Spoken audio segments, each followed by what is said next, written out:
El karma. Hoy cuento una historia verdadera. Hoy cuento la historia de aquel que no fui yo, pero sí. Aquel que andaba por la Sierra de Lorca. Aquel que todo su mundo se reducía a aquellos lares. Aquel que no entendía, que no sabía de fronteras, ni de países lejanos. Aquel que ni siquiera sabía que había un mar inmenso, que nada tenía que ver con aquel impetuoso río, el río Guadaletín, sobre el cual se erigía el castillo de Lorca. Aquel hombre mayor, en verdad era joven.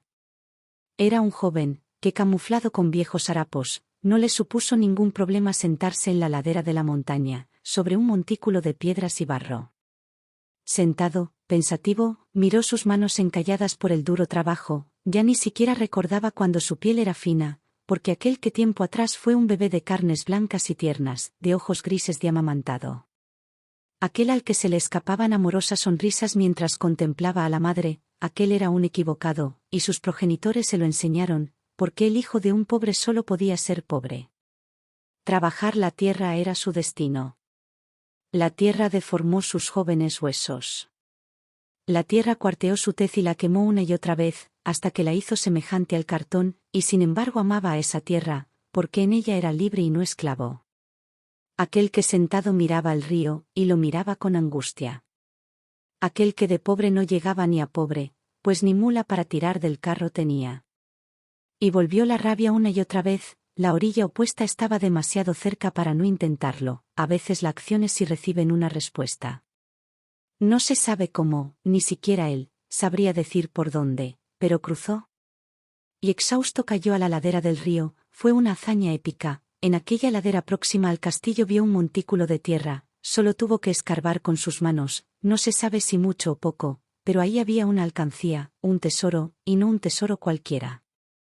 Era una espada árabe, con una valiosa empuñadura. El karma de la vida, el karma del cosmos. A aquel que le había dado su juventud a la tierra le concedió fortuna. Lo siguiente que se supo de aquel hombre apellidado Plazas, fue como el señor Plazas, propietario de una venta, la venta, el pedal, y de las muchas tierras que compró. Y su mujer pasó a ser señora y sus hijos iban a caballo y sus carros eran arrastrados por mulas, a ese hombre y a su familia no le faltaba nunca dinero, ni comida, ni ropas. El señor Plazas, dejó de ser un caminante, pero no dejó de ser un labrador, porque trabajar la tierra era lo único que sabía hacer. Y así murió, y así volvió a ser parte de la tierra, parte del cosmos. Y así fue como la tierra dio, y después quitó. Fueron las tierras prometidas de Argentina por las que cambiaron tierra por tierra. Fue la tierra de Cuba, la que pidió sangre. Fue la culpabilidad heredada de otros. Fue la muerte, fue el suicidio. Todo aquello fue la historia de un linaje, que como el agua bajaba libre por su cauce, hasta que una furiosa tormenta arremetió contra él. Y fueron las mujeres de aquel linaje. Del linaje de aquel, que un día desesperado contemplaba el río, sin saber que el caos que estaba presenciando era su destino. Sí, fueron las mujeres de aquel linaje las que resistieron al caos. Fueron las mujeres las que dejaron de ser señoras para arar la tierra, para segar con sus propias manos. Pero el caos no cesa, y aquellas tierras dejaron de ser suyas para ser de rancios terratenientes traídos por la guerra para quedarse.